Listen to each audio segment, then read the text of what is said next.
गुजरात के वडोदरा के भायली के सुथार फलिया में रहते दंपत्ति से ठगी किए जाने की घटना सामने आई है। भायली गांव के सुथार फलिया में रहते हिमेश मिस्त्री के घर दो महिलाएं घी बेचने के बहाने आई थीं, जिसके चलते हिमेश मिस्त्री की पत्नी तेजल मिस्त्री ने इन महिलाओं से घी खरीदा।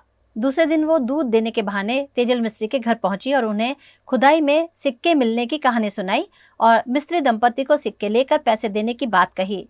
इन महिलाओं ने सोने के सिक्कों का लालच देकर मिस्त्री दंपत्ति से 3,75,000 रुपए और सोने के गहने मिलाकर कुल 5,60,000 का मुद्दा माल लेकर रवाना हो गईं। सिक्कों की जब सुनार से जांच करवाई तो सिक्के नकली निकले, जिसके चलते मिस्त्री दंपत्ति द्वारा ठग महिलाओं के खिलाफ पुलिस थाने में शिकायत दर्ज करवाई गई। इस मामले पुलिस द्वारा इलाके में लगाए गए सीसीटीवी फुटेज के आधार पर जांच शुरू की गई है। એ લોકો ઘી વેચવા આવ્યા હતા અને ઘી સસ્તા ભાવે આલતા હતા અને 700-800 રૂપિયાનું ઘી એ લોકો 500 રૂપિયા કિલો આલતા હતા અને એ લાલચની અંદર એમને શું કર્યું કંઈ ખબર નહીં પડી, પણ ઘરેના એમને જે માગ્યું એ બધું અમે આલ્યું.